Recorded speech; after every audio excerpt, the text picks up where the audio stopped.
Saudara-saudari sekalian yang terkasih dan dikasihi oleh Tuhan, kita berjumpa kembali dengan renungan harian Katolik Paroki Tomang, Gereja Katolik Maria Bunda Karmel, hari Minggu 1 Februari 2026. Tema kita hari ini adalah hidup bahagia yang didasarkan atas teks Injil Matius bab 5 ayat 1 sampai 12a. Manusia dicipta dari debu tanah yang diberi napas oleh Allah. Tanah menjadi tubuh, napas menjadi jiwa. Tubuh memiliki aneka kelemahan, jiwa penuh dengan kesempurnaan. Manakala kelemahan badani itu disempurnakan oleh yang ilahi, manusia akan bahagia. Ketika ketidakberdayaan jasmani dipenuhi oleh kemahakuasaan ilahi, sukacita akan menjadi sempurna. Persoalannya adalah bagaimana yang ideal seperti ini bisa terjadi pada hidup kita. Apa kebahagiaan itu sebenarnya? Oleh karena itu, Injil Matius yang berbicara tentang sabda bahagia atau biasa disebut khotbah di bukit dapat menjadi semacam tolak ukur tingkat kebahagiaan kita tersebut. Seturut kerangka yang seperti ini, mari kita mencoba merenungkannya dalam 3 poin berikut. Yang pertama, miskin. Setiap hari manusia pasti akan lapar dan haus. Namun begitu dipenuhi, perut akan lapar lagi. Dan juga tenggorokan akan merasa haus lagi. Begitulah ritme hidup manusia sampai mati.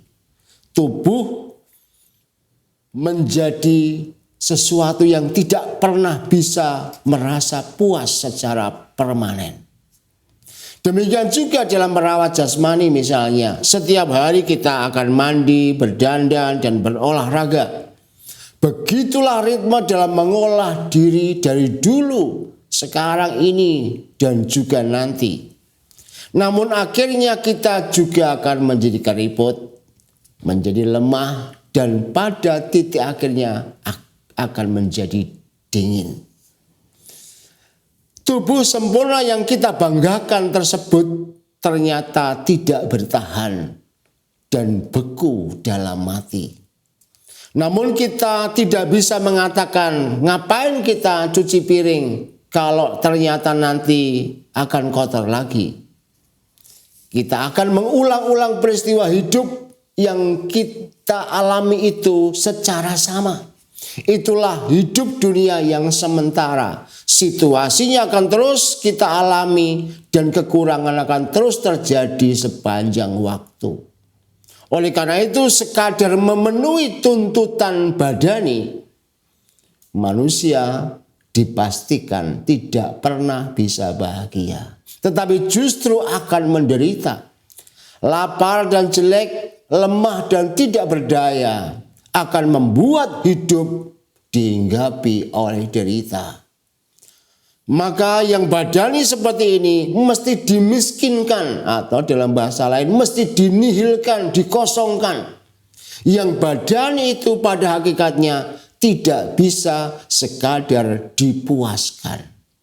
Mengapa harus dimiskinkan, dinihilkan atau dikosongkan? Begitu sudah kosong, hasrat itu lantas dipenuhi oleh roh ilahi yang abadi. Mengalirnya roh ilahi dalam raga akan mengubah kepuasan menjadi kebahagiaan. Inilah rahasia kenapa sabda di bukit itu begitu menggema, yang dimulai dengan kata miskin.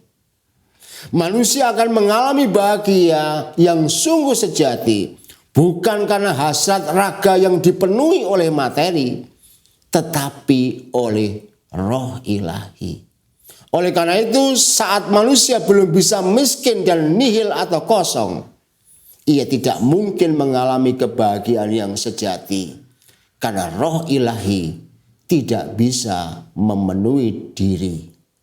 Itulah mengapa sabda bahagia dimulai dengan kata miskin.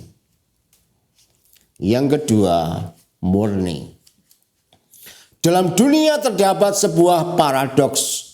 Miskin dan kaya, duka cita dan sukacita, kenyang dan lapar, suci dan dosa, puji dan cela, dan seterusnya. Satu realita yang ditampilkan dalam dua wajah kehidupan yang berbeda. Maka miskin dan kaya, duka cita dan sukacita pada hakikatnya adalah sama. Tidak beda ini. Mengapa sama? Sebab di balik miskin ada kaya, di balik dosa ada suci, di balik sengsara ada mulia. Realitas ini menghantar kita untuk berziarah dalam hidup ini sampai menemukan titik balik yang kita hadapi.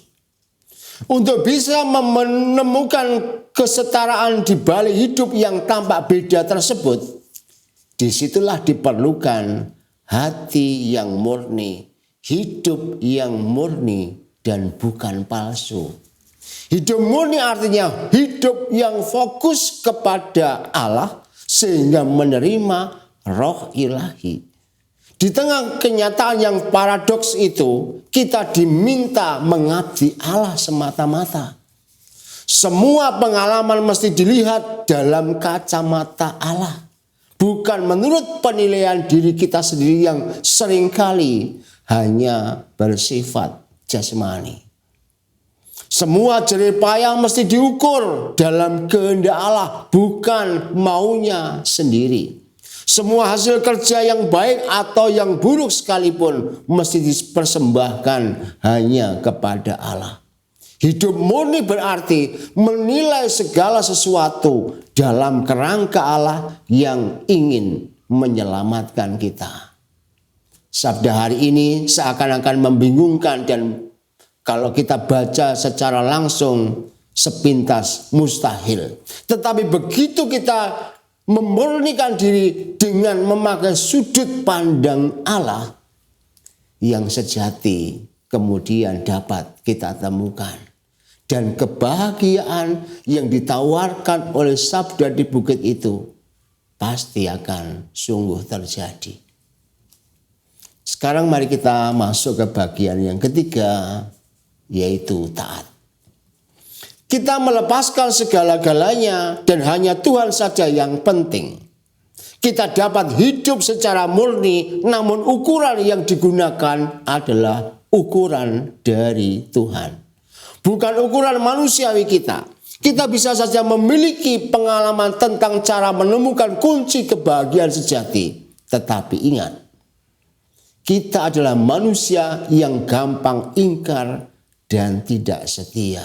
Ujung-ujungnya teori tidak sepadan dengan praktek.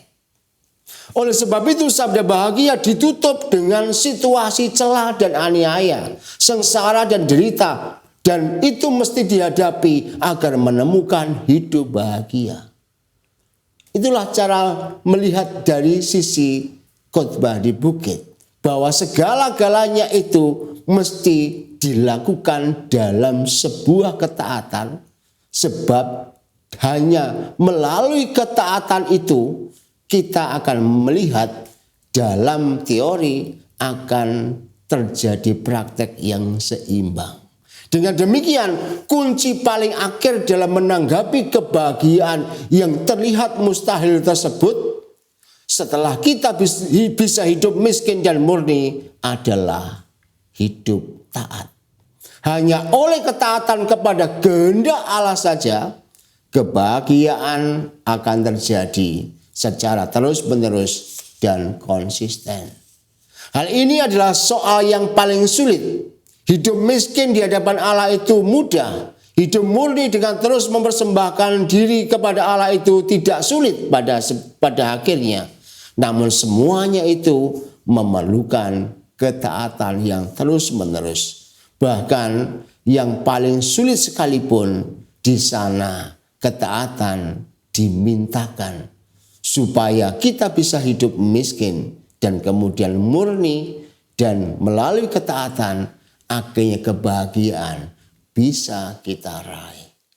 Sabda bahagia bukan sesuatu yang mustahil, tapi sabda bahagia adalah menawarkan tentang kebahagiaan yang sejati, yang sebenarnya bisa kita masuki semua. Syaratnya tadi, kita mesti menjadi seorang yang menihilkan diri dan hanya Allah yang mengisi, sehingga kemudian kita menjadi murni, dan kemudian itulah yang akan mengantarkan kita untuk bisa menjadi taat dan akhirnya kebahagiaan terpampang jelas dalam kehidupan kita. Mari kita mencoba belajar memaknai tentang kebahagiaan yang ditawarkan Tuhan melalui khotbah di bukit. Dan saya berharap agar Tuhan juga menganugerahkan kekuatan kepada kita, sehingga kita yang hari ini membacanya dan merenungkannya juga didorong oleh Roh Ilahi menjadi sungguh-sungguh manusia yang bahagia. Tuhan memberkati.